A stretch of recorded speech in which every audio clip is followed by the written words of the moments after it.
Өнгөрсөн бүтэнсэ өдөр бид нар хамтдаа Мoses хэрхэн дуудагдсан тухай бид нар ярьцгаасан байна. Тэгээд энэ тэнд бид нар юу гэж ярьсан гэхээр хэн дуудсан нь чухал болохоос биш яг хэн байгаа хэн дуудагдчихад байгаа гэдэг тийм айхтар тийм алдарших зөкстэй зүйл биш байгаа байхгүй. Тэгээд хүмүүс хөвчлэн энэ одоо бурханд үйлчлэл дээр өөрийг нь илүү тодруулсан зүйлд их дуртай байдаг. Тэгээд энэ тиймд одоо алдрын самбар дээр өөрийнх нь нэр байгаасаа гэж маш их хүсдэг. Гэтэл үүндээ болохоор өнгөрсөн одоо цаг хугацааны туршид Библи дээрээс харвал тэр алдартай итгэлийн бааtruуд тэд нар ингэж одоо өөрсдийн амьд ахуй цаг үедээ үйлчилж байсан үйлчлэлийн тэр цаг хугацаанд дуусаад тэгээд тэд нар бүдгэрч харин дараа үеийн тодорч байгаа яг тийм үйл явдлыг тийм нюансыг одоо бурхан асар их тодоор Библиэлд харуулж өгсөн байдаг. Одоо нөгөө Авраам, Исаак, Яаковын үе, тэр Йосефийн алдартай үеэс хойш 200 гаруй жилийн дараа Мoses гэж нэгэн залуу ямар нэгэн тийм одоо хүмүүсийн бодлоор ямар нэгэн азтай тохиоллоор хааны гэр бүлд 40 жил амьдраад тэгээд тэр өөрийн бас олж авсан Египтээс олж авсан мэдлэгийг боловсрал хүч одоо нэр нөлөөгөөрөө одоо бурхны одоо ард түмэн болох израильчууд өөрийнхөө мах цусны тасархайг чөлөөлөх гэж оролцсон. Гэвтэл тэр нь түүний бодож байгаа тэр аргаар хизээж биш байсан баг. Тэгээд тэр өөрөө хүн алсын хэрэгтэй учраас тэр зүхтаад тэр цөлийн тэр Медиан гэж газар тэр 40 жил гэр бүлийн хүн болон өөрчлөгдсөн. 2 хүүхэдтэй, эхнэртэй, гэр бүлтэй хончин хүн болж хувирсан баг. Харин түүнийг 80 настай байх үед нь бурхан түүнтэй ярьсан байдаг. Тэгэхдээ түүний анхаарлыг татахын тулд нэг юм шатаж байгаа төглийг түүнд харуулсан. Нэг бот. Тэгээд тэр бот руу ирэх үедээ бот анхаарлын татч түүнлээ очих үед бурхан түүнтэй ярьж байгаа. Энэ газар ариун учраас чи өөрийнхөө шаахаг тайлаараа гэсэн. Тэгээд тэр үйлдэлийг заримдаа бид нар ингэж харж болох юм шиг. Бурхан өөрийн ариун үйлстэй түүнийг одоо дуудаж байгаа учраас чиний хуучин өмсөж ирсэн шаахаа буюу өөрийн хуучин чиний замнаж ирсэн, чиний бодож өөртөө тохируулан явж ирсэн тэр арга барил хуучин амьдралын жаягаар биш. Одоо чи минийхаар явна гэсэн санааг илэрхийлж байгаа юм шиг. Тэгээд Мосег бүр хэдэн ч удаа, 3 ч удаа бурхан минь энэ ажлыг би хийж чадахгүй. Надаас арай өөр хүн байхгүй юу гэсэн байт. Хамгийн сүүлд түүний нэг тавьсан одоо гаргасан шалтгаан юу гэхээр би бүр ихээс төрхөөсөө ахуулаад хэл муутай хүн шүү дээ. Ярих хэлэхдээ би нэг тийм сайн хүн биш ээ гэсэн баг. Энэ үнэн байсан уу? Энэ үнэн байсан уу? Юу гэж бодож байна? Тэгээ бид нар 4-7 хоногт гонсон байна шүү дээ. Библиэлд тэгж хэлсэн ба. Тэр үнэхээр нөгөө үг хэл яраагаараа эрдэм боловсрлоороо Египтэд маш хүчрхэг нэгэн болж өслөө гэж Библиэлд байж байгаа байхгүй. Тэгэхээр Мосе одоо эзэнтэнд үйлчлэхээс зүхтахыг хүссэн учраас би надаас арай дээр ярьдаг хүн олчихол гэж гисэн байгаа байхгүй. Тэг магадгүй өөрийгөө илэрхийлэхдээ тийм сайн хүн байгаагүй ч юм шиг байж магадгүй. За тэгээд одоо эцэст нь яалч явахгүй бурхан түүнийг ингээд бүр явуулахаар болсон баг. За ингээд за яах вэ гэжсэн чинь чи битгий би чиний ах 11 аль хэдийн наашаа явуулсан байгаа гэж. Тэгээд түүний төрсөн ах 10 ирж байгаа.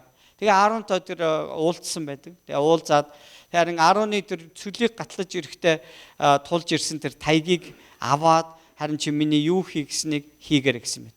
Гэхдээ түүнд өгсөн тэр одоо маш чухал юм даалгавар тэр дуудлага дотор нэг чухал үг байгаа. Англиар бол тэр Египтийн хаан буюу фарао дээр очиод let my people go гэж хэлэх ёстой. Миний хүмүүсийг явуул гэж эзэн бурхан айлдаж байна гэж хэлсэн. Яг бурханы өмнөөс зараал болж явах байхгүй. Одоо бурханы дуудлагын дагуу түүнд зарагдаж явж байгаа хүн болж очих ёстой. Тэгэхээр энэ бол тийм амархан зүйл байгаагүй. Одоо бид нар нэг дуртай үедээ Дональд Трамптай очиод уулзахгүй шүү дээ. Тэр ч удаа Монголын ерөнхийлөгч Батулгатай ч гэсэн бид нар шууд очиод уулзаж чадахгүй. Тэгээ очингуудаа одоо яадын тэр улсын харьяад нэг хэсэг бүлэг хүмүүсийг миний хүмүүсийг явуул гэж одоо бурхан хэлээд байна гэвэл тэд нар үнэхээр сонирхолтой тийм асуудал үүсэж байгаа байхгүй. Юу яриад байна чи? Чиний одоо 40 жилийн өмнө хүн алчгаад зүхтсан чи багтаа юу? Одоо болох дээр энэ нөгөө нэг бидний хүн төчөр ажлыг нугалж байгаа бидний одоо ганц боолуудыг маань салгаж авч явна гин. Тэр бурхан гэдэг чинь хэн болоод чи ийм зүрхтэйгээр ирвэ гэсэн тийм хандлага одоо Египтийн хаанаас гардаг. Хаан маш их дургуц. Хин бэ? Харин хаан тийм хандлага гаргана гэдгийг бурхан мэдчихсэн учраас Мошед ямар зааврыг өгсөн гэхээр за энэ талаар хаан байдгүй гэхээр нөгөө за одоо 4-р бүлэг дээр Гитлэл номын 4-р бүлэг дээр за 4-р бүлэг эхлэнгүүт Моше ингэж хэлсэн. Хараач тэгээ одоо би таны хүмүүст очиод ингээд бурхан намайг явууллаа гэхэд тэд нар надад итгэж миний үгийг хэрвээ сонсохгүй байвал эзэн чамд үзэгдээгүй гэж хэлж магадгүй шүү дээ. Гэсэн чинь Есүс эзэн юу гэсэн гэхээр гарт чинь юу байна гэсэн. Тай гэсэн. Тэр тайгийг газар хаяар гэсэн. Тэр тайгаа газар хаяхад тэр нь могоо болсон. Моше түүнээс зугцсан байдаг. Тэгээд дараа нь өгсөختөр гараа сунган сүүлнээс нь барьж ав гэж. Тэгээд тэр гараа сунган барихт нь могоо гарт нь тайг болж буцаад тайг болж хувирсан. Тэгээд энэ яг ямар тэмдэг юм бол бурхан ийм одоо ид шид хэрэгэлдэг үү? Бурханд одоо ингэж ид шид хийх ямар шаардлага байна вэ? Энэ дээр ингээд бас нэлээд удаан хугацааны туршид ингээд бурхан хүмүүсийн анхаарлыг татахын тулд ингэсэн болооч гэж бодоод аягүй бодож байсан.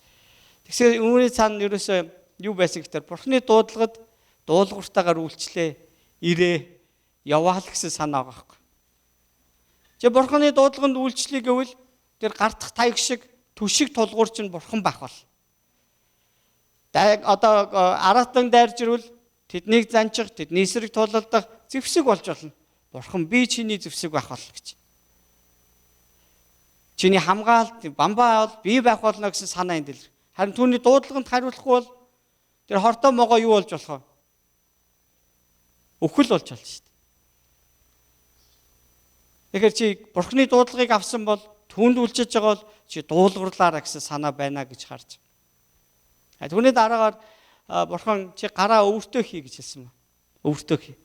Тэгээ одоо гаргаад ир гэсэн. Мосе яг тэгж хэлсэн. Гар нь ингээд нойтон хамуу өвчтөй болсон ба. Ингээд цайраад одоо хариугүй тасарч унах гэж байгаа зомби гаргаж ирсэн. Мосе бүр айс яа балраа гэж.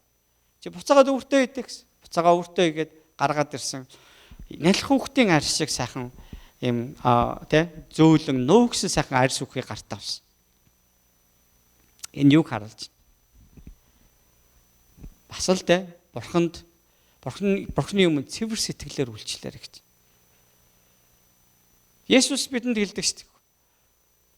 Хүн гаднаас идэж гаднаас одоо амаар хүний гиз рүү орж байгаа зүйл хүний бузралдаггүй. Харин хүний дотор байдаг зүйл амаар гарахтаа тэр чигээр амьдралыг буснуулдаг гэж хэлж байна. Зүрх сэтгэлээсээ бид нар бурханд итгэх тухай ярьж байна гэсэн. Зүрх сэтгэлээсээ бид нар бурханд итгэх тухай ярьж байна. Тэгээ өнөөдөр би та бүхэнд яг Моше эзний үгийг аваад тэр фарао дээр очихоос өмнө одоо бурханы ард түмэн болох нөгөө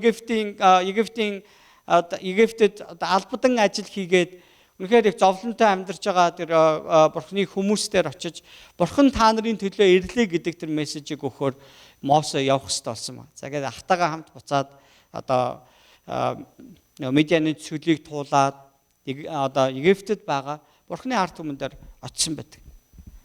За энд өнөөдөр бид нар нэг юм 10 гамшигыг одоо өөрийнхөө хүмүүсийг чөлөөлөхийн тулд Египтчүүдээр буулгасан 10 гамшиг буулгасан бурханы тэр үйлс ажил үйлсийн тухай бид нар өнөөдөр ярина. Тэр яг яагаад үүнийг хийчих вэ гэж.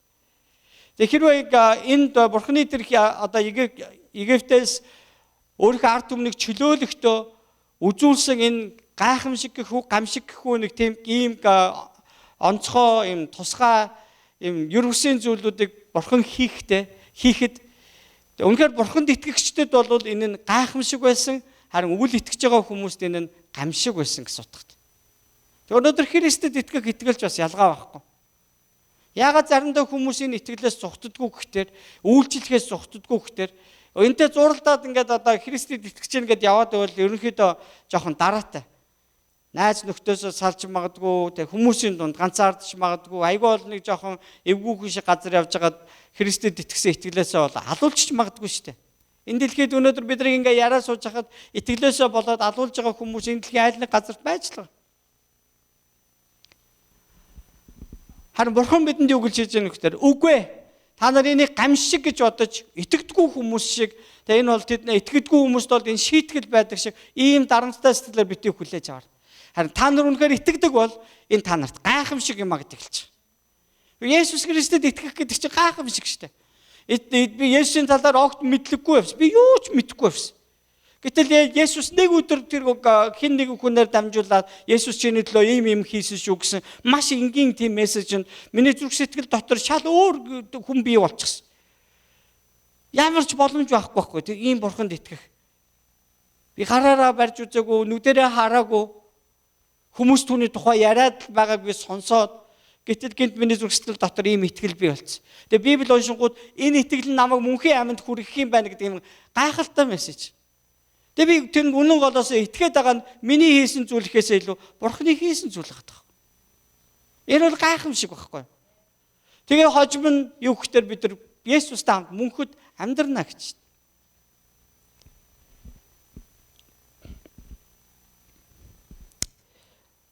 Орчигдэр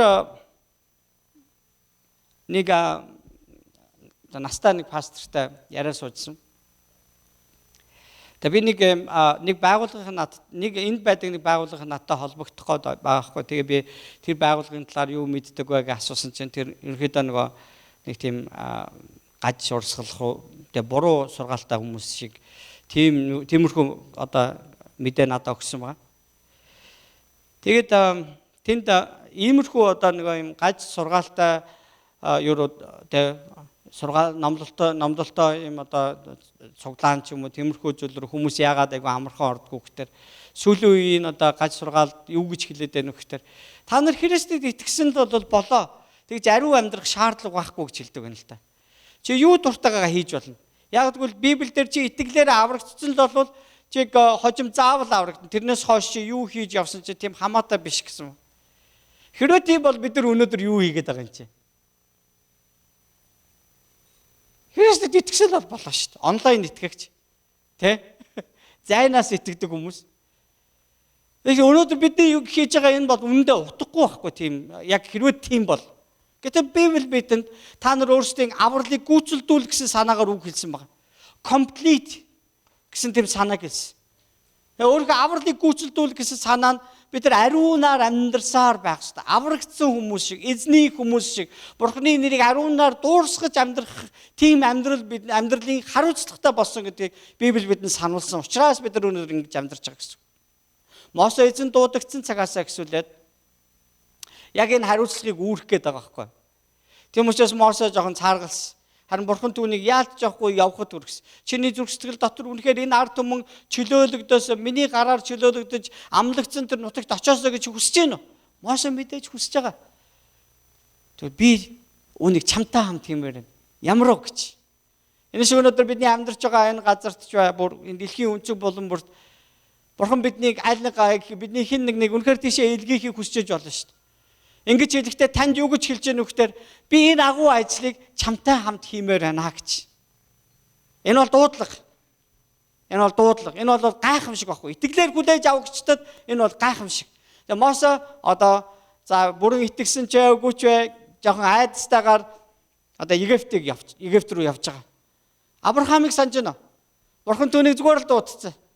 Авраам босоод за юу ч болсон яах вэ? Бурхан би итгэе. Босоод явсан, Канаанд очсон, Бурхан түүнд айл хэдийн тэнд байсан. Тэгээд тэр Бурхан түүнтэй ярьсан баг. Чи баруун зүүн, урд хоошоогоо, 400, 800 хөөс таар энэ бүхэн чиний үр удамд өгөгднө гэсэн.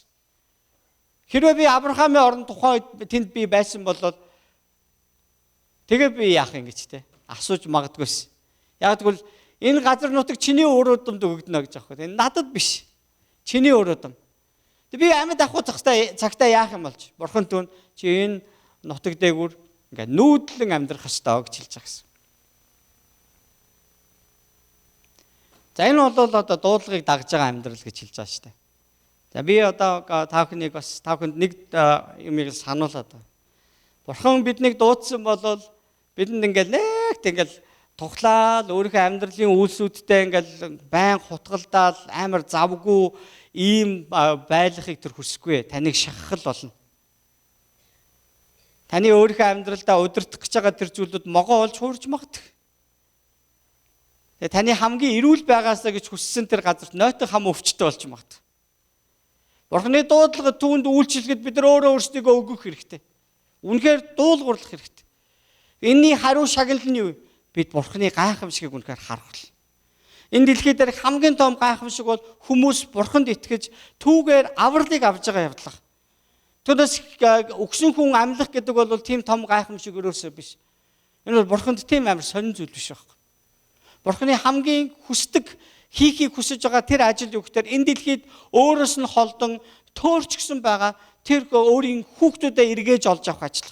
Тэр хүмүүсийг тэр хүүхдүүдэд эргээж авчрах ажилд та бүхний өнөөдөр дуудцаа гэсэн утгатай. Бид нар явсан газар болгондоо Бурхны нэрийг гэрчлэн түүний нэрийг ариунаар дуурсгуулж бас түүний хүслийг тэр хайрыг нь тэр хүмүүст бид нар хүргэх тэр үүрэг даалгавар бид нар авсан гэсэн. Мосе одоо эзний энэ үгийг аваад Египтийн зүг явж байна гэсэн. За Египтэд байгаа Израилийн ард түмэн ямар хөө байдалтай байсан бэ? За бид нар энэ юуг харах юм бол 2 дугаар бүлгийн 23 дугаар ишлэгийг бид нар харах юм бол урт хугацаа өнгөрч Египтийн хаан өөд болов. Израилийн хүүгүүд болчлолоос болж сүрс алдан орилжээ. За энэ болохоор ч нэг Мосе цүд амьдарч байгаа үед болж. Болчлолоос болж тусламж гуйсан тэдний хашгираа Бурханд хүрлээ. Бурхан тэдний ёолох дууг сонсоод Авраам, Исаак, Яаковтай байгуулсан гэрээгээ санав. Бурхан мартчихад сандаг гэсэн утгатай ерөөсөө биш. Одоо яг цаг нь боллоо гэж тэдний залбирлыг хүлээж байсан юм шиг. Тэгээ Бурхан Израилийн хүүгүүдийг харжээ. Тэгээ Бурхан тэдэнд санаа тавив гэж хэлсэн баг.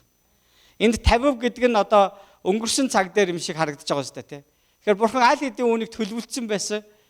Аль хэдийн үнийг бэлтгэсэн. За би ингэж хийнэ гэдгийг хүртэл аль хэдийн төлөвлөсөн байсан. Харин Мосе шиг бид нар бас өөрсдийн амьдралдаа ингээл одоо яах гэж байгаа бол ингээл хайр газар ирчлээ. Би юу чих юм те одоо ингээл аль хэдийн 10 жил, 2 жил, 3 жил өнгөрчлөө. Би одоо энд юугаа хийгээд байгаа юм байл гэж өөрсдөө бид нар бодоол байдаг. Гэтэл таны амьдрал Бурханд үнэхээр чухал гэдгийг би танд хэлхийг хүсэж байгаа. Би өнөө өглөө миний уншсан Библийн ишлүүд дотор нэг юм ишлэл байгаа. Хээрийн тэр бор жижигхэн те зах дээр хитгэн зоосоор ингэж худалдаалагддаг жижиг тэр бор шувуунуудыг өлсөж өгдөггүй. Хон хэрэг бас өлсөж өгдөггүй. Тэд нар ингээд одоо зунжингаа хаваржингаа зунжингаа намаржингаа ингээд тараа ногоо тайраал зун нарчлал тэгэл намар нь түүнийгээ хурааж аваад өвлийн идэж бэлддэггүй мөртлөө өвөл хичүү цагт тэд нар өлсөж өгдөггүй штэ гэсэн. Тэгээ Есүсийн үнийг хэлсэн. Есүс ингэж хэлсэн. Тэнгэрлэг эцэгч нь тэднийг хооллдог учраас тэд нар амьд байт юм гэж. Тэгвэл тэр жижиг нэг хитгэн зоосоор худалдаалагддаг тэр жижигхэн шувуунуудад ингэж их анхаарал тавьдаг юм бол Бурхан түүнээс ч илүү үнцэнтэй та нарт илүү анхаарал тавина шүү дээ. Дахиад нөгөө Матай 6 дугаар бүлэгэн дээр гарч ирж байгаа гэсэн. Битгий санаа зовоорой гэж. Битгий санаа зовоорой гэж. Мосе одоо Египт рүү Бурхны дуудлагыг аваад явахдаа түүнд асар их мөнгө хэрэггүй. Асар их том айрам хэрэггүй. Харин түүнийг чи гартаа байгаа таягтайгаа яваарай л гэж хэлсэн. Тэр таяг өөрт нь юуг сануулах вэ гэхээр Бурхан түүнийг дуудах үед тэр энэ таягийг гартаа барьсан. Одоо Бурхан түүний тулах таяг түшиг, өмг түшиг нь болно гэсэн санаа. Хүч чадал, хамгаалалт нь болно гэдгийг сануулж байгаа гэсэн үг. Тэгэхээр Йосипыг мэддэггүй шинэ хаан гарч ирээд Израильчуудыг нөхөр албадан ажил хийлгэж гисэн. Олон жилийн үргэлжлэнгүүд тэр хүмүүс үнэхээр яг тэр газрын боол болж хуурсан. Бурхан тэдний ёолох дууг сонсож те Авраам, Исаак, Яаковтай байгуулсан өөрийн гэрээг сансан. Бурхан Израилийн хөвгүүдийг харж анхаарсан ба. Тэгээ Бурхан энэ үгсүүдийг хэлсэн юм а гэж одоо 20 дугаар бүлэг дээр. Энэ бол одоо нэлээд олон үйл явдал өнгөрсөний дараа Бурхан хэлсэн үг. Би бол чамааг одоо Израильд хандаж ярьж байгаа. Би бол чамааг боолын гэрээс Египтийн нутгаас гаргасан чиний Бурхан эзэн байна. Чи надаас өөр бурхадтай байж болохгүй гэсэн.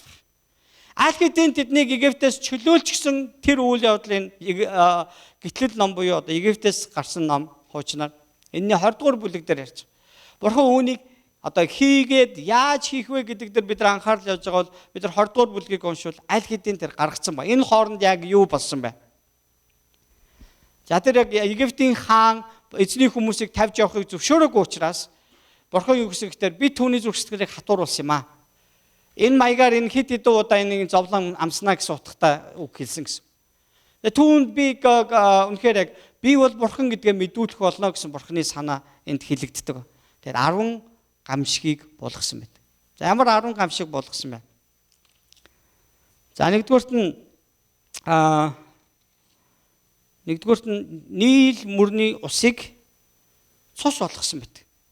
За усыг цус болгосон. Эзэн Мосегоор дамжуулан хаанд эхлээд анхааруулсан боловч хаан сонсоогүй учраас за энэ талаар хаан гардгүй хөтөр 7 дугаар бүлэг дээр гарч байгаа.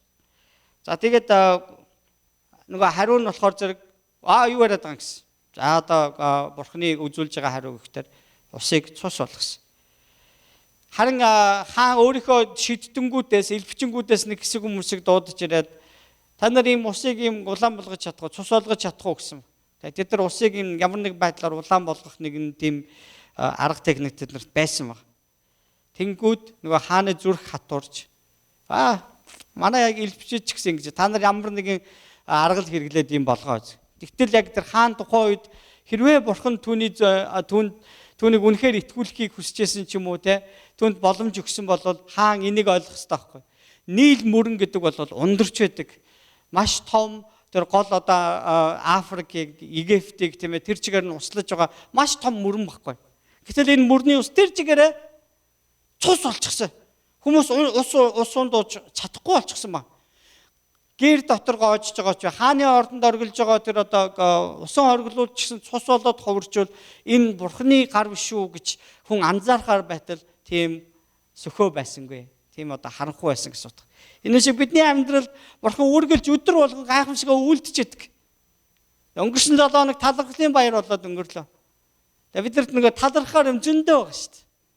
Маш олон гайхамшигуд өнгөрсөн өдрүүдэд үнэхээр болоод өнгөрч байгаа. Өнгөрсөн нэг 365 хоногийн дотор маш олон гайхамшигуд бий болоод өнгөрсөн байгаа. Бид нар их ихийг мартцсан байгаа.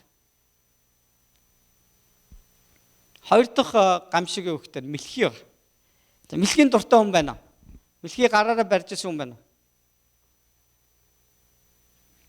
Яа нэг тийм гойч юм биш л дээ хөрхий. Мэлхийг хасар масртаа өргүүлэн амар хүүтэй шүү дээ. Энэ бол тийм нэг том жижигийн талаар яриаггүй. Янз бүрийн мэлхийнүүд нийл мөрнөөс гараад ирсэн юм аа гэж. Тэгэхээр мэлхийгээр бороо орсон уу, газраас ургацсан уу бүүмэд. Асар их мэлхий бүр хааны ордонд орд ирэндээгүр хүртэл явсан тийм юу байж байгаа. Эзэн Мосегоор дамжуулаад анхааруулсан боловч хаан анхааруулгыг нь аваагүй. Тийм учраас энэ шийтгэл ирсэн. Тэгээ хаан энэ байхад нэг асуул заримдаа царцаа марцаа нүүдэг шүү дээ. Тийм ээ? Заримдаа ингээд шувуунууд нүүжлээд шүү дээ. Мэлхийнүүд нүүжл аваад гэдэг ингээд орхисон байна. Тэгээ амлалтаасаа буцаж та нарыг явуулчих гэдэг нөгөө цэвэр ус уумараас учраас Бурхандаа залбираад өгөөч тэгээд хүмүүсийг явуулчаа гэсэн тэр амлалтаасаа буцсан. Тэгээд зүрхээ дахиад хатууруулсан. Харин би энд нэг зүйл дандаа давхар цаашдаа ингээд товчхон ярихдаа заавал хэлье. Бурхан яагаад усыг цус болгохыг сонгов? Яагаад гэвэл Израиль Египтчүүд бол төрөл бүрийн юм шүтэнүүд шүтдэг байсан газар байхгүй. Тэнгүүд усыг цус болгохдоо тэр happy гэдэг тийм нутгийн бишээ нийлийн бурхан усны тэр бурханы эсрэг одоо юу хийсэн бахна давталгаа хийсэн бурхан нийл бол тэдний шүтдэг тийм ус байхгүй яга ганг мөрөн гэдэг шиг тэр газар нь үнэхээр өөртөө одоо нөгөө хүмүүсийг ундаалгаа болно гэдэг чинь тэгээ тэнд цус боллоо гэдэг чинь ямар нэгэн зүйл тэр бурханд болохоо болчлаа гэсэн санааг илэрхийлж. Тэгээ энийг тэр одоо нийлийн бурхандаа тэд нар хандаад одоо яасан мөргсөн үү, залбирсан уу? Тэгээ энэний дараа ямар ч өөрчлөлт болоогүй учраас тэгээ тэд нар Мосегоос бурхандаа залбираад энэ буцаагаад усыг цэвэр болгоод өгөөч гэсэн. Хэдэн 7 хоногийн туршид цус байсан. Харин мэлхий юуны эсрэг байсан гэхээр хект гэдэг одоо тэр олноор одоо мэлхий маш их олноор үзэгдэх нэг сайн гэж хүмүүс бас үзэх нэг шалтгаан нь юу гэхээр нөгөө тэд нар бас нэг юм мэлхий ч уу юм зөөлөн яг мэлхий бурхан шүтдэг гэсэн байгаа байхгүй. Тэм шүтэн байдаг гэсэн. Тэгээ маш олноороо нөгөө шүтдэг шүтэнүүд нь тэндгүү газар сайгүй байх дээр энэ их сайн зүйл боллоо гэж бодох ч тийм шалтгаан болсон байж болох. Бөөс газрын тоосыг ингэж одоо бурхан босгох үед тэндээс асар их бөөс газрын тоос маш их бөөс болж хувирсан. Энд дэс ямар ч анхааруулсан үг хэлэгдээгүй. Шиддэнгүүд түүний эсрэг ямар нэгэн юм хийх гэж оролцож бид нар чадахгүй байна энэ бол бурхны хуруу байна гэж хэлсэн. Тэгээ хинч юу ч энэ ямар ч та гэдгийг тайлж чадаагүй. Тэгээ одоо фарао Мосетой ярихыг ч хүсээгүй зүрхээ хатууруулсан баг. Тэгээ бөөс нь болохоор одоо шавж болон ялааны бурхан тэр Кипр гэж одоо ийм бурхны шүтээний эсрэг бурхан довтлогоо хийсэн гэсэн утгатай. За дараа нь ялаа хүм мал айл айланд нь дүүрэн ялаа болсон. За нэг юм битгий мартаарай. Энэ гамшгууд болж байхад Египтийн нутагт болдог, харин нөгөө еврейчүүдийн амьдарч байгаа тэр Гошенд энэ ямар ч тийм бөөс, ялаа, мэлхий, ус мусан цус болоог баг. За тэгээ би түрүүн энэ өнөөдрийн хамгийн ихэнд харуулсан тэр мөрийг санаж байна.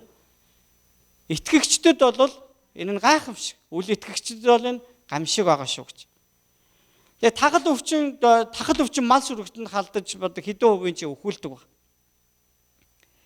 Дахиад нөгөө шиддэнгүүд үнийг эдгэж чадаагүй. Тэгээд одоо зүгээр л нэг асуудал юм мал өвчл байдаг штэ гэсэн боловч мал сүрэг маш ихээр хорогдсон баг. Энэ бол маш том хохирол байсан.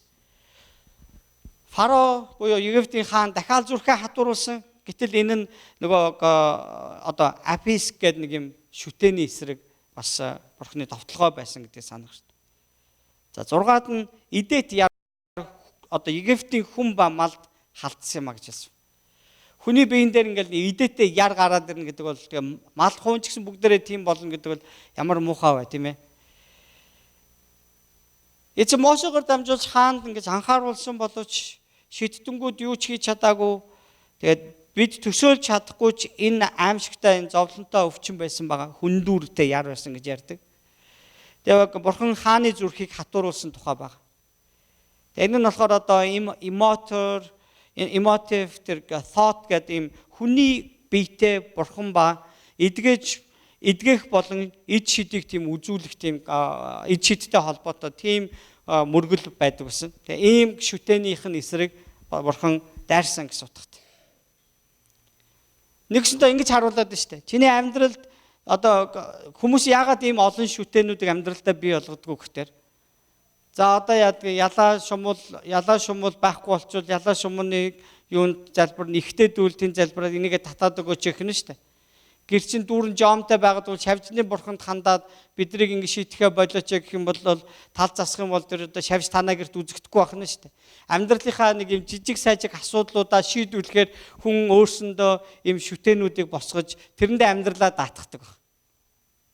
Харин бурхан тэднийг нурааж байгаа байхгүй диш нэг нэгээр нураасан шалтгаан нь та нарын энэ итгээд байдаг найдаад байдаг зүйл чинь үнэхээр бурхан уу гэдгийг л асуулт тавьж байна гэсэн утгатай. Дараа нь юм бороо орсон боловч тэн дунд юм галтай мөндөр орсон тухай байж байгаа. Тэгээ ийм зүйл бас өнөөдөр ч гэсэн болдог штэ заримдаа. Тэнгэрээс галтай мөндөр буусан тийм байдаг. Энэ нь болохоор тэр нот буюу одоо ийм тэнгэрийн бурхад гэж итгэдэг шүтээнүүдийн эсрэг бурхан дайрсан. Дараа нь царцаа баг. Дахиад нөгөө фарао энэ тохиолдол болгон дандаа зүрхээ хатууруулсан. Одоо л энэ хүмүүсийг чөлөөлөө явуулчих. Энэ гамшигыг зогсоож өгөөч гэд Мосег дууддаг. Мосед гараа залбирдаг. Тэгэл тэрний дараа төд бодлого фарао зүрхээ хатууруулдаг. Дараагийн гамшигыг дуудаж байна гэсэн утгатай. Фарао яг ингэж хийжсэн. Царцаа бол тэр Сет буюу одоо ургацын шүтээн нэсэн. Тэгээ үүний эсрэг бурхан дайрсан. Тэгээ дараа нь ийм таг харанхуй болсон баг. Нар байхгүй. Өдөр үе шөнө бүр ялгахаа болчихсон. Гэтэл хамгийн сонирхолтой нь нөгөө еврейчүүдийн амьдарч байгаа тэр Гошен нутагт гэрэл гэгээтэй байсаар байсан. Магадгүй шүнч гэсэн. Үүгээр бурхан юуг харуулсан гэхээр нөгөө Египтчүүдийн шүтдэг За бараг л хамгийн том гэж хэлж болохоор одоо шүтэн нь бол Ра буюу одоо нэг нарны бурхан баггүй. Тэгээд тэд ингээ залбирлаа нарны бурханд өргөж барьж ингэж яадаг. Тэгээд Ра бол маш хүчтэй бурхан гэж үздэг байгаа. Гэтэл тэр нарыг нь бурхан харанхуулж чадсан баг. Тэр нөгөө Ра ямар ч амьгүй гэдгийг харуулж байгаа. Бурхан хүссэн газартаа харанхуй болгож хүссэн газартаа гэрлийг үлдээж чадна гэсэн тийм санаа авчих. Халелуя. Есүс бол тэр бол хорвоогийн гэрэл. Энэ ертөнцийг гэрэлдүүл гэрэл юм аа. Тэр бол Ра биш. Тэр бол Есүс. Тэр бол Ра байгаагүй. Харин тэр бол Есүс баг. Харин тэр эзэнд итгэгчдийн тэр газарт тэр гэрэлгээгээ тусгаж байгаа тэр нэгэн бол эзний гэрэл гэдгийг бид нар санах хэрэгтэй. Гэрэлгээгээ гэдэг бол эзнээс ирдэг зүйл юм. Амен. Хамгийн сүүлд нь энэ Египтийн энэ хаан энэ юуны еврейчүүдийн ууган болгоныг ална гэж тийм нэгэнтээ занлахилсныхаа дагуу эргээгээд яг тэр зүйл Египтчүүдээр одоо бурхнаас шийтгэл болон буудаг баг. Харин энэ орой энэ бол одоо хиний эсрэг байсан бол фараоны эсрэг байсан баг. Фараон бол яг тухайн үед өөрийгөө хамгийн тэр бүх бурхтуудын дээр залрагч гэж өөрийгөө зарлцсан байсан үе байхгүй. Тэгээд нэг бид нар сайн гэж нөгөө Египтийн канонуудыг үсгэх юм бол фараон бол амар ингээл өөрийгөө хамгийн гоё те хамгийн мундаг хамгийн төгсгөө бодцсон тийм нэг юм тийм одоо дүр зураг үзүүлэх гэж жүжигч тэгж одоо жүжиглдэг штэ. Шалтгаан нь тухайн үеийн тэр фараон Египтийн хаадууд яг ийм ааш араншинтай байсан баг. Бид нар тэр одоо манай эртний одоо 1-р зууны үед тэр Неро гэж хаан бүр жоохон юмтай хаан байсан штэ. Тэр хаан бүр өөрийгөө бурхан гэж зарлаад тэгээ өөрийнхөө нулимс нэгэд гарна штэ. Өвшөөж байгаа гарсан нулимсаа хүртэл нулимс гэл тэнгүүд ийм шилэн алтан савч үлээ алтан савнд цуглуулдаг гэсэн байгаа байхгүй. Нулимсаа. Ягаад гэвэл энэ бурханы нулимс. Энэ нулимсыг чи уух юм бол шархан дээр тусах юм бол идгэн гэж тэгж ярьдаг байсан ба. Өөрийгөө бурханд тооцсон хүн л тийм байна гэсэн үг штэ. За тэгвэл одоо тэр хамгийн сүүлийн шийтгэл буухын тэр үед тэнд нэг тэр оройг бол Пасовер буюу дээгүр өнгөрсөн орой гэж хүмүүс одоо тэмдэглэдэг байна. Тэгээ тэр орой яг юу хийхийг бурханд тэдэнд зааж өгсөн байна. Мосогоор дамжуул. Тэгээ юу гэсэн гэхээр Израилийн гэр бүл болгон өөрсдийнхөө төлөө золиосын нэг хургийг авнаа. Тэр хураг одоо гимтсэн болон шархтаа ч юм уу өвчтөе хураг байж болохгүй. Харин эрүүл хураг байх хэвээр. Тэгээ тэр хургийг нийтлээд бүр юм жижиг нийтлэх хурагч гэж бас хэлээгүй л дээ. Төлөг байж юм шиг байна. За тэгвэл одоо тэр нь өөр сэвгүй байх хэвээр. Тэгээд түүнийг нийтлээд та нар одоо цуснаас нь аваад тэгээ хисоп гэдэг модны одоо ийм сүрлэр тэгээ хаалганыхаа ингээ баруун зүүн хатавчинд тэгээ тотхон дээгүүрээ одоо тэр цусаар нь тэмдэг тавиараа гэсэн байна. Тэгээ бусад төр үлдсэн бүх хэсгүүдийг нь эдхийн нэдэд идэхгүйгээ тэр нар яах ёстойг бол шатаах ёстойсэн байна. Юу ч үлдээх гэсгүй. Яг тэгвэл тэр хураг бүх зүйлээрээ тэр айлын төлөө золиос болсон гэсэн утгатай. Төлөөлс болсон гэсэн утгатай. Тэгээд бид нар эсгээгүй талах гэдэг хэрэгтэй байсан. Эсгээгүй талах. Ямар ч эсгсэн хөрөнгө орсон ийм талах идэж болохгүйсэн. За тэгээ энэний дараа бид нар дараа нь ярих учраас би ингээ орхиод чаашаа. За тэр шөнө бурхнаас илгээсэн за жоохон амар сүртэй нэр өгөлттэй. Үхлийн элч. Тэгээ ирж байгаа хүн болгон мэдэрсэн юм шиг байгаа хгүй. Тэгээ бүгд ингээд яаран сандран гэр дотроо ороод тэр шүнжэнгөө нэгэн ч гадагшаа гарах ёсгүй байсан ба. Тэгээ яг бурхны юу хий гэснэг гэр дотроо хийх ёстойсэн ба. Тэгээ бурхан хамгийн сонирхолтой та нар гэр бүлээрээ ингээд үүнийг хийгэр гэсэн баг. Тэгээ бурханд гэр бүл чухал байгааз гэр бүлээрээ хамтдаа бас хийж байгаа юм нь бас чухал байгааз бурхны үгийг даган хийж байгаа зүйл маш чухал гэдгийг энэгээр харуулж байгаа гэсэн. Өхлийн илж ирлээ, айлын хаалган дээр ирлээ. Тэнд цусаар тэмдэглэсэн байгаа тэр тэмдгийг хараад тэр айлын дээгүүр өнгөрсөн юм а гэж. Өнгөрөөд дараагийн айл руу очлоо, дахиад тэмдэг харлаа, дахиад өнгөрлөө. Харин тэмдэггүй айл бол тийшээ орж тэр айлын одоо хүмүүсээс уугна нь хэрвээ айлын нөхөр нь айлын эзэн, тэгээ гэрийн эзэн, айлын ууган бол тэр үхэн. Түүний ууган хүү үхэн. Түүний гэрийн хашаанд байгаа ууган төл болгон бүгдээрээ үхсэн баг. За ингээд Египт даяар бөөн уйлай майлан болсон юм а гэж хэлж байгаа. За ингээд шөнийг хүлээсэн баг. Өнөөдөр бидний энэ амьдрал маш төстэй маш том тийм төстэй үйл явдал энэ болсон. 2000 жилийн тэртет Есүс Христ зүгээр ч нэг энэ дэлхийд ирээд тэр Иерусалимийн гадна доромжлыг амсан тэр Голготын толгод дээр загалмаад өлгөгдөөгүй юм а. Тэр бидний төлөө ирсэн тэр ариун төгс хург баг. Тэр гэм нүгэлгүй гэдэг нь ямар ч өөр сэв байхгүй хург гэсэн. Тэр Бурхны хүү. Түүнд энэ бидний төлөө ийм зүйлийг одоо амсах одоо тийм шаардлага байхгүй ч тэр өөрийн сайн дураар тэр биднийг хайрлан энэ дэлхийд ирсэн баг. Тэгээ түүний хүмүүс загалмаа дээр цовдлон үлгэж байхдаа яг юу хийж байгаагаа ойлгоогүй. Бурхан яг энэ түүхээр дамжуулж бидэнд ойлгуулж өгч байгаа гэсэн утгатай. Бидний хүн болгоны амьдралтай одоо эцсийн өдрүүд ойртож байгаа. Хүн болгон шүү. Идэгдэг бай, идэгдэггүй бай бүх хүнд эцсийн өдрүүд ойртсоор байгаа. Тэр өдрүүдэд хүн болгон бэлэн байхыг Библи сануулсаар л байгаа. Тэгээ Библийн дагуу өнөөдөр амьдарч Христ Есүсээс энэ одоо мессежийг аваад хүмүүс тарааж байгаа тэр хүмүүс бүгдээрээ юу хэлж байгааг эцсийн өдөр ирж байна. Харин эзэн Есүст итгээрэй гэсэн тэр мессежийг бид нар дамжуулж байгаа гэсэн утгатай. Харин энэ мессежийг сонссон хүмүүс яах ёстой вэ? Түүнд итгэлээрээ хүлээж аваад яг Бурхны хэлсэн тэр зааврын дагуу түүнийг хоргод гэсний дагуу ямар тэмдэг тавь гэсний дагуу хийснээрээ тэд нар аврагдах тухай мессеж бид нар ярьдаг гэсэн утгатай.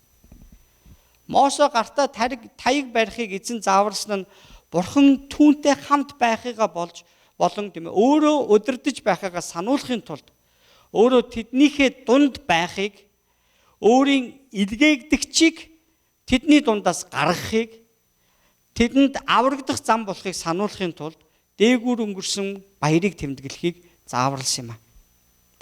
Эхлэл номын 49-р бүлэг дээр харах юм бол тэнд Яаков өөрийн хүүхдүүдийг өрөөж байхдаа өөрийн одоо дөрөв дэх хүү болох Юдаг ингэж өрөөх үедээ хэлсэн тийм үг байдаг.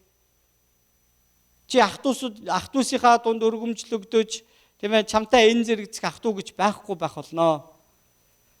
Тэгээ чи эрх мэдлийг барина гэж. Харин Шилог эртэл хааны таяг Юдагаас салахгүй гэсэн санаа нь Бурхны удирдлага тэр хаанчлал Юдагийн гэр бүл байна гэдэг санааг хэлсэн байдаг. Харин Шилог эртэл гэсэн энэ хэн нэгний нэр биш. Энэ харин Есүс Христийг эрэх тухай тэр үеийг хэлсэн тэр цаг үеийг хэлж байгаа. Тэр айл хэдийн Христ эрэх тухай тэр одоо зөвгнөл тэр нэг хуучин гэрээнд Авраамийн тэр хүүхдүүдийн дунд айл хэдийг өгчээсэн маа гэдэг санааг би тагонд дахин хэлж байгаа. Исая номын 11-1 дээр харах юм бол одоо тэнд бас нэгэн зөвгнөлийг баг. Иш үзүүлгийг. Эсийн хожуулаас нэгэн нахиа гарч үндснээс нь нэгэн мөчөр жимсэлнэ гэж хэлсэн. Энэ нөгөө Давид хааны эцэг бол Еси баг. Тэгээд Есигийн хожуулаас гэдэг нь хэдийгээр одоо Юдагийн хаант улс одоо тэр Вавилоны тэр одоо булаан эзлэлтээс болоод тэд нар ингээ өөрсдийн байр сууриа алдсан хэдий ч тэдний үлдчихсэн байгаа хожуул гэдэг нь үндэс нь бол Бурхан штэ тийм ээ. Энэ ард түмнийг байгуулсан үндэс нь Бурхан. Хэдийгээр өнөөдрийн байдлаа Израильчууд тухайн үед Вавилоны эзлэлт тэр колонд байж ах үедээ тэдэнд найдвар байхгүй байгаа юм шиг тийм байдалтайгаар гутарсан хүмүүс байсан бол харин тэднэрт ямар зөвгнөл ирж байгааг нь үгүй Есийн хожуулаас гэдэг нь Бурхны одоо бий болгосон энэ улс үндэстнээс нэгэн мөчөр ургах болно. Тэр бол үр жимс дүүр мөчөр байх болно гэж. Тэр нь Есүсийн тухай хэлсэн гэсэн утгатай. Есүс Давидын удмаас төрсөн гэж ярьдаг шүү дээ, тийм ээ. Давидын удмын хүмүүс түүнийг тээж, түүнийг бас түүнд үйлчлэх хэрэгтэй. Үйлчилсэн баг. Тэгээ бид нар Лук номон дээрээс харуул, Матай номон дээрээс харуул, Марк дээрээс харуул энэ тухай маш тодорхой хэлсэн баг. Тэгвэл өнөөдөр энэ еврей хүмүүс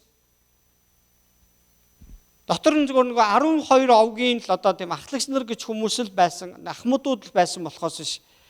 Яг юм бүрэн дүүрэн зохион байгуулалттай тийм хүмүүс нэг байгаагүй.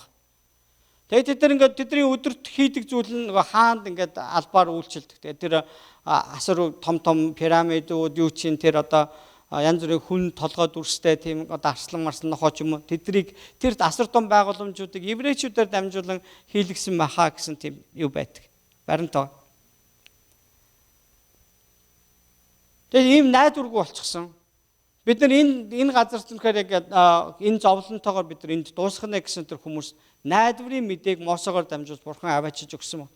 Харин Мосегийн аваачсан тэр мэдээ нь би та нарыг аварна гэсэн биш. Бурхан та нарын төлөө энэ ажлыг хийж гинэ гэсэн тэр мессеж байгаа байхгүй.